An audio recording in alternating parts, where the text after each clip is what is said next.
Roman D'Angelo woke with both hands locked around his throat. The lamps were still burning. The curtains were still closed. Two armed guards remained outside the bedroom door, but the air seemed to have disappeared. Roman dragged himself upright, coughing without relief. Every breath stopped halfway into his chest. His eyes burned. The veins along his neck stood out above the collar of his black sleep shirt. Only 8 hours remained before the most important Capo meeting of the year. The house doctor reached for him. Salvatore Vieri, Roman's oldest Capo, said, "Cancel the meeting." But Molly Hayes, the plus-size maid assigned to the bedroom, was staring at the pillow. A thin line of black dust marked its side seam.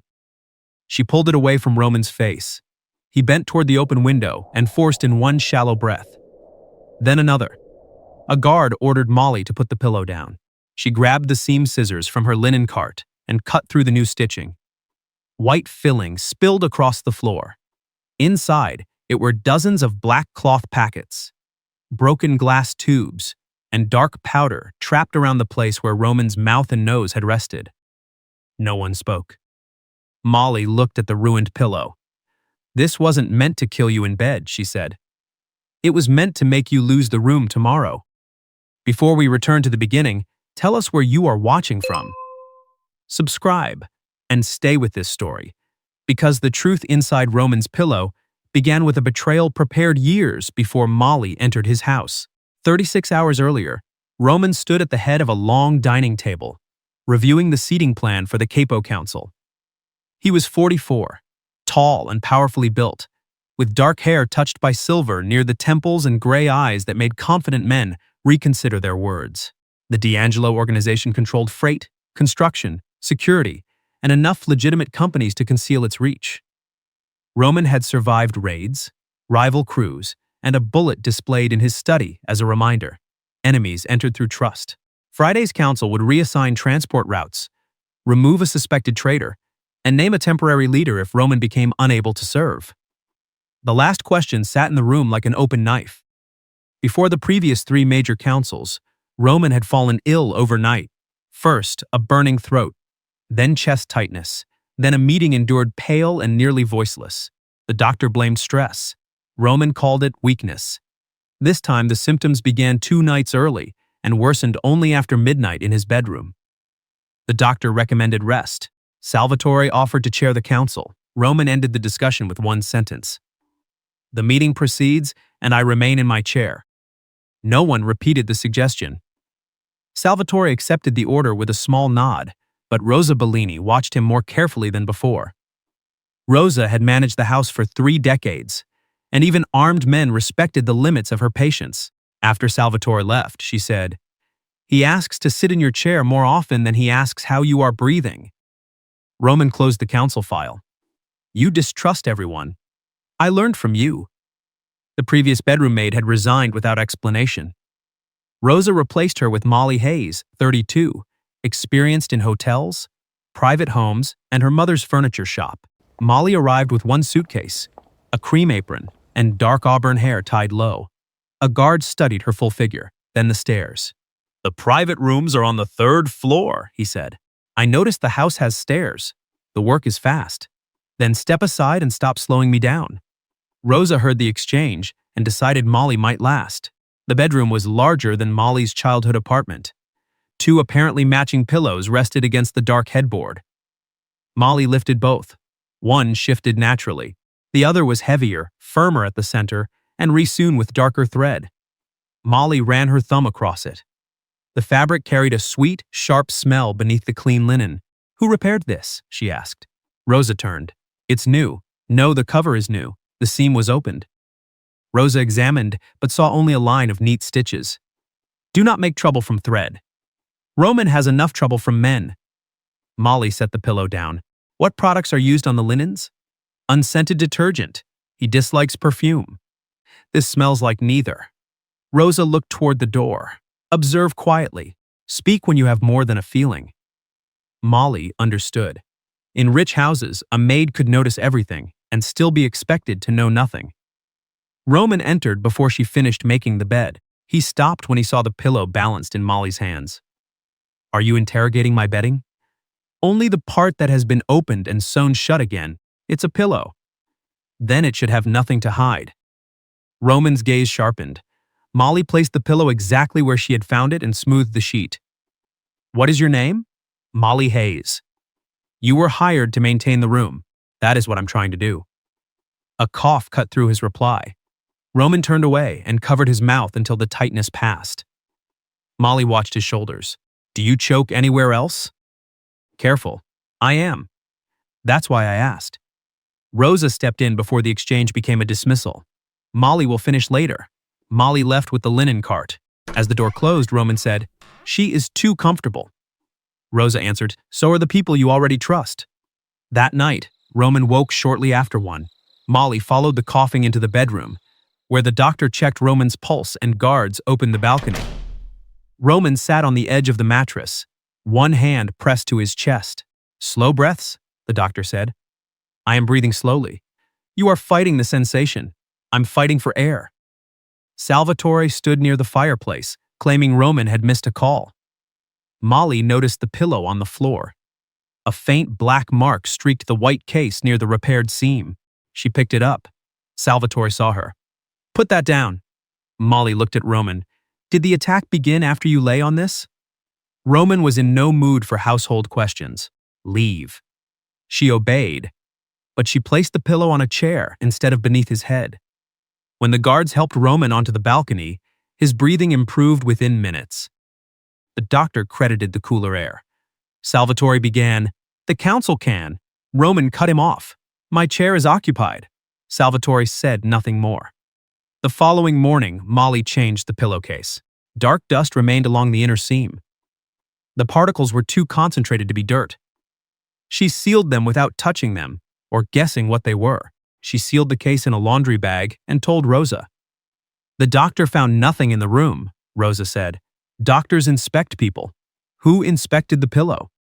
You are not a doctor. No, I know fabric. 7 years beside her, Mother had taught Molly how stuffing shifted, how repaired seams looked, and when upholstery concealed compartments. She did not know medicine. She knew the pillow was wrong. What do you know for certain? Rosa asked. It is too heavy. It was opened after manufacture. It smells wrong. And the dust sits exactly where his face rests. Rosa's expression hardened. We replace it tonight. Roman refused when she suggested it. It is one pillow, Rosa said. It is the principle. Molly remained near the doorway. What principle? Roman looked at her. That I don't let fear rearrange my house. Molly glanced at the bed. Then stop letting that pillow rearrange your lungs. The room fell silent. Roman's anger arrived first. Then came the hesitation of a man who knew the sentence had landed exactly where it should. Roman's 17-year-old nephew, Luca, appeared in the doorway, listening. Uncle Roman slept in the library yesterday, Luca said. Almost 3 hours. He never coughed. Roman looked at him. Should you be studying? That isn't an answer. Roman dismissed all 3 of them. Later that afternoon, Salvatore came to review the council agenda. He found Molly replacing the curtains while Roman worked at the desk. I hear the new maid believes your bedding is attacking you, Salvatore said. Molly stepped down from the small ladder. Who told you? People talk. Not that fast. Salvatore's smile remained in place. The walls in this house are thin? No, Molly said. They're thick. That's why I noticed. Roman looked up from the folder. He shifted the conversation back to the council. If you need assistance tomorrow, I am ready. Roman accepted the folder. Molly watched Salvatore leave. He knew too soon and cared more about Roman's chair than his breathing. That evening, Molly placed seam scissors beneath the folded towels on her cart. She told Rosa what she planned. Rosa looked at the scissors. If you cut that pillow and find nothing, Roman will remove you before the filling reaches the floor. If I do not cut it and he stops breathing? Rosa did not answer. The decision came 8 hours before the council meeting. Roman had worked in his study until midnight. He returned to the bedroom because he refused to arrive looking exhausted. Within 40 minutes, something crashed. Molly reached the room behind the guards. Roman was on the floor beside the bed. His hands gripped his throat. His lips had lost color, and his chest moved in short, desperate attempts. The doctor ordered the guards to lift him back onto the mattress. No, Molly said. Everyone turned. The pillow. The doctor pointed toward the door. Remove her. The guards lifted Roman. His face came within inches of the pillow, and his coughing became violent. Molly pulled it away. She opened the balcony doors and helped move a chair toward the fresh air, while the doctor examined him. Roman managed one narrow breath, then another. Molly held up the pillow. Black dust marked the seam in the center of the case. Salvatore entered in his overcoat. What happened? Molly looked at him. You came quickly. The guard called me. No guard passed us. Salvatore's eyes hardened. Roman coughed again. Molly grabbed the scissors. A guard caught her wrist. Let go, she said. Roman gave no order. Roman could barely speak. Molly looked directly at him. I may destroy a pillow, or I may show you why you cannot breathe. He lifted one hand. The guard released her. Molly drove the scissors through the repaired seam. She cut slowly at first, then pulled the opening wide. White filling pressed outward. So did a small black cloth packet. It dropped onto the floor. Molly cut farther. Dozens of similar packets had been arranged inside narrow-stitched compartments near the center of the pillow. Several contained broken glass tubes. Dark powder had escaped into the filling. A red thread held the compartments in place around the area closest to Roman's mouth and nose. No one touched the material. The doctor ordered the room cleared and the objects sealed for independent testing. Roman sat beside the open balcony, fighting for steady breaths while looking at the evidence inside something he had placed beneath his head every night. Molly lowered the scissors. This wasn't meant to kill you in bed. Roman forced in another breath. She looked toward Salvatore. It was meant to make you lose the room tomorrow. The meaning settled over everyone at once. It was a weapon against the way powerful men would remember him. Roman moved to the library, where the windows opened toward the garden, and none of the furniture had been delivered recently. An independent medical team collected samples. No one guessed publicly at the exact substance. Within hours away from the pillow, the burning in his throat eased. His breathing remained tired but steadier. The redness around his eyes began to fade. Roman lay on the library daybed without a pillow. Molly entered with water and a folded blanket. So it was real, he said. The pillow was. You still don't sound certain about anything else. Certainty gets people killed in houses like this. He accepted the water. Do you trust me? Molly considered him. No. Roman's eyebrow lifted. Honest. I trust what stopped happening when you listened. His eyes shifted toward the bedroom corridor. The attacks had eased after the pillow disappeared. Salvatore visited the library before dawn. He urged Roman to let him chair the meeting until the source of the attack was known. Roman noticed what Molly had already noticed. Salvatore never asked what the independent doctors had found. He asked who would hold the chair. After Salvatore left, Roman said, You suspect him. Molly was checking the seam on a replacement blanket. I suspect the pillow was changed deliberately. That is not what I asked. She looked at him. I'm sure he knew about it before he should have. That isn't proof. No. You are careful when it matters. I'm careful when men with guns are listening. He tried to sleep, but remained alert to every sound. The confidence of his bedroom had been replaced by suspicion of anything soft, stitched, or newly delivered. Molly brought a sealed pillow from the linen store and placed it across the room. You do not have to use it, she said. Why bring it? So you can decide without someone deciding for you. Roman glanced at the chair near the window. You can leave. I can. Molly sat. He watched her. Then why are you still here? Because fear gets ambitious when no one is watching it. I thought I was the dangerous thing in this house. You're injured. Try not to confuse the two.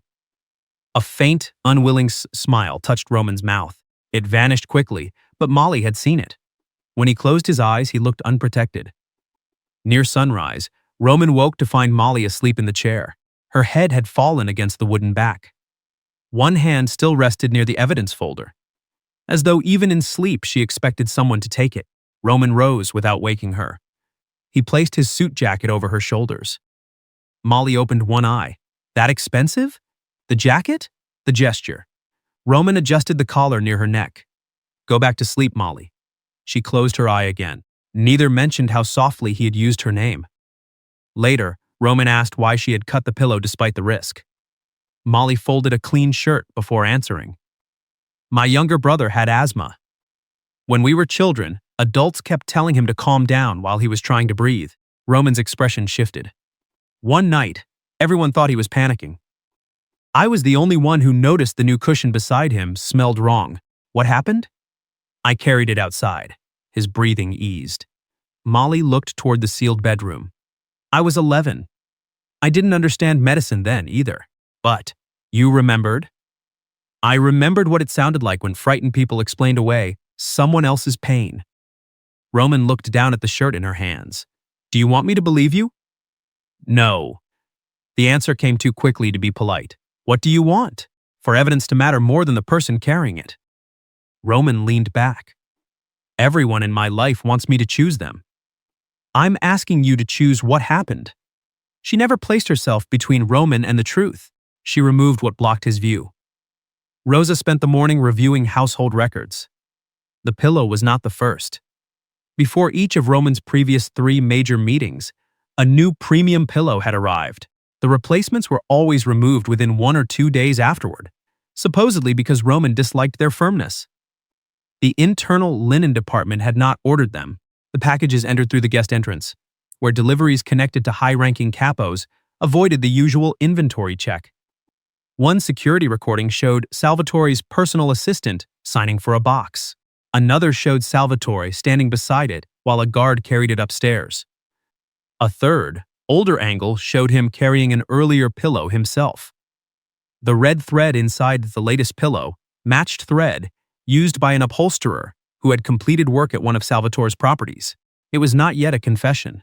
It was enough to demand answers. Molly returned to the linen room shortly before noon. The door was open. She was certain she had locked it. Nothing appeared missing until she reached the work table. The red thread taken from Roman's pillow was no longer inside the evidence envelope. It had been placed across her seam scissors in the shape of a narrow cross. Beneath it lay a folded card. You opened the wrong thing. Molly heard a shoe scrape beyond the service corridor. She stepped into the hall and saw a man in one of Salvatore's gray security jackets disappear around the stairwell. She did not chase him. Instead, she photographed the thread, the card, and the open door before touching anything. When Rosa arrived, Molly handed her the phone. He wants me frightened enough to make a mistake. Are you? Yes. Molly returned the scissors to the table. But now we know he's frightened too. Rosa sealed the card and copied the photographs into the security file. The threat narrowed the mystery. Someone tied to Salvatore knew what Molly had found and where she kept it. Roman sat behind the library desk while Rosa presented the delivery records, camera images, and threat. Molly remained near the shelves. Roman dismissed Rosa, then looked at Molly. My father said a leader seen struggling once spends the rest of his life being tested. Molly folded the evidence cloth carefully. Did it work for him? He was feared until the day he died. That wasn't my question. Roman looked at her. For a moment, only the exhausted man remained. They'll see me walk into that room after I nearly suffocated in my own bed. Yes. And you think that won't matter? It will. Molly stepped closer. But they'll remember something else more. What? Who reached for your chair while you couldn't breathe? Roman did not need her to say Salvatore's name. The independent doctor recommended shortening the meeting. Roman agreed to sit, keep the windows open, and leave if his breathing worsened. Salvatore arrived 3 hours early. Then he produced his defense. Molly planted the packets. The room went still. Salvatore spoke calmly. She arrived days before the attack, handled the pillow, and destroyed it before security inspected it. Now she stands beside you as your rescuer. Molly said nothing. The earlier pillows are gone, Salvatore added. Her story cannot be verified. Roman watched him. You think she wanted influence. I think you are exhausted and grateful. Rosa stepped forward. The delivery records lead to your assistant, an assistant who signs dozens of packages. The recordings show you with 2 of the boxes. I visit this house. Salvatore looked at Molly. Can she prove what was inside before she cut it?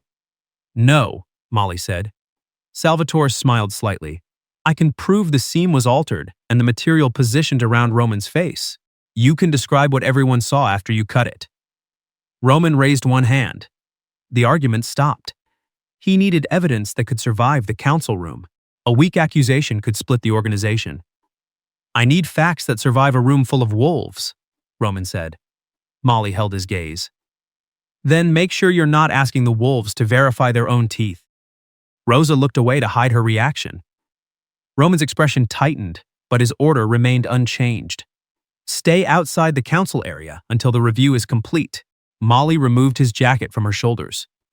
She folded it once and placed it on the chair between them. All right. She walked out without asking whether she still had a job.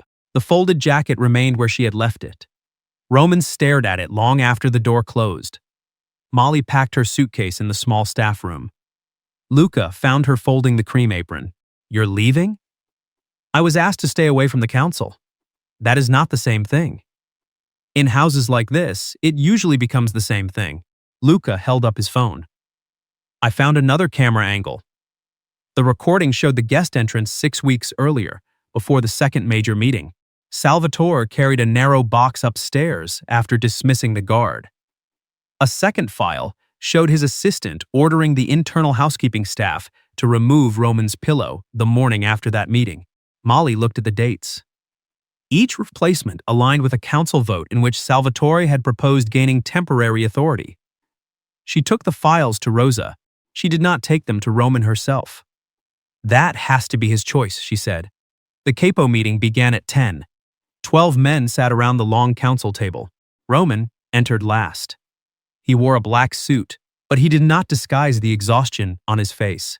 His breathing remained controlled only when he spoke slowly. Salvatore rose to welcome him. Then he proposed that the council assign temporary authority until Roman's health stabilized. Several capos exchanged glances. Roman listened. The door opened. Rosa entered, carrying a sealed evidence case. Molly stood behind her but did not cross the threshold. Roman looked from the case to Molly. He understood what she was offering. Not rescue. A choice. He could preserve the illusion and let Salvatore lead, or admit that an enemy had reached his bedroom and his breath. His father warned that visible weakness invited tests. Molly had shown him what mattered more, who reached for his chair while he couldn't breathe. Roman stood. The effort tightened his chest, but he remained upright. Open the doors, he said. Molly entered. Several capos looked offended that a maid had been brought into the council room. Roman ignored them. The cut pillow was placed on the table inside clear evidence covering. The black packets, broken tubes, red thread, threat card, delivery records, and camera images followed. Roman allowed the room to see everything. Salvatore dismissed the first video. The second showed him carrying an earlier pillow. The third showed his assistant removing it immediately after Roman became ill. Rosa presented the repeating dates. Each incident occurred before a vote in which Salvatore stood to gain authority. One capo turned toward him. You knew the meetings would weaken him. Salvatore's calm finally broke. Roman asked one question. Why? For one brief moment, Salvatore no longer saw the council room. He saw a payphone outside a closed grocery store 15 years earlier, rain running into his eyes while his younger brother cried on the line. They said, "You'll come." Salvatore promised he would. Then Roman's order arrived. No payment, no rescue. The exchange was believed to be an ambush. Salvatore remained beneath the awning until the line went silent. His brother was found beside the river the next morning. The council room returned around him. You called it a necessary loss, Salvatore said. Roman did not look away. I did. He called my name until the line went dead. No one at the table moved. Roman had protected the organization and never returned to the cost. I believed it was an ambush. You never checked whether grief cared about your reasons. Salvatore looked at the pillow. I didn't want you dead. Death would have been mercy. I wanted you awake while the room turned against you, reaching for air as I took your chair. There was no second conspiracy. Only one grieving man who had turned patience into cruelty. Roman accepted his part in the past without surrendering the present. Your grief explains what you became, Roman said. It does not give you my breath, my house, or this council. Salvatore was stripped of rank and removed under guard. Roman remained standing until the door closed. Then he rested one hand on the clear evidence case. This room held 12 men with titles, he said, and one maid with open eyes. No one moved. She found it first. A capo near the end of the table glanced toward Molly, then lowered his gaze. Roman continued. If anyone in this organization mistakes her position for weakness again, they answer to me. Molly did not smile. She gave Roman a small nod. It carried more weight than applause from the entire council. The meeting continued. Roman sat when he needed to sit. He paused when his breathing tightened. He did not pretend perfect strength. None of the capos challenged his authority. By exposing the attack instead of hiding it, he had removed the weapon shame gave Salvatore. After the final vote, the room emptied. Molly gathered the sealed records for Rosa. Roman remained near the open window. Were you leaving? He asked. My suitcase is packed. Unpack it. Molly tilted her head. Is that an order? Roman looked toward the empty council chamber. Orders are easier. Then what? Asking you to stay. The sharpness left her expression. As your maid? No, Roman stepped closer, but not close enough to corner her. As the person who knew the room was lying before I did, Molly let the silence test him. Then she said, I'll stay tonight. Roman understood that tonight was not forever. It was more honest that way. That night, Roman used the library daybed again. The windows remained open to the cold garden air. The dangerous materials were sealed inside the evidence vault. Fresh linen had been inspected twice. Still, Roman did not want to close his eyes. Molly sat in the same chair as the night before, repairing a torn curtain seam beneath the reading lamp. You can sleep, she said. So can you? I slept yesterday. In a chair. You gave me your jacket. It was cold, of course. A faint smile passed between them. Roman lay back. Will the fear stop? Molly considered lying kindly. No, but it gets quieter when it learns you are listening to the right people. He closed his eyes. Several weeks later, Roman's breathing had returned to normal. The bedroom windows remained open, and new linens were inspected, but Roman no longer treated every object as an enemy. The poisoned pillow stayed sealed in the evidence vault. Molly's chair stayed beside the bed. Some nights, Roman told her she could leave. Some nights, she did. When the old pressure returned, she sat nearby and worked beneath the reading lamp. One evening, Roman woke shortly before dawn. The window was open. The room was quiet. Molly had fallen asleep in the chair, her sewing resting in her lap. Roman watched her for a moment, then reached toward the lamp. Molly opened one eye. Can't sleep? I was. That's new. Roman turned off the light. Stay until morning. She settled back into the chair.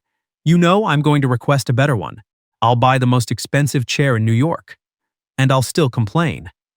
I know. The poisoned pillow was gone.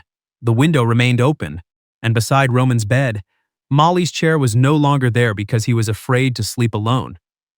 It was there because somewhere between suspicion and sunrise, he had begun to expect her. What would you have done after finding the pillow?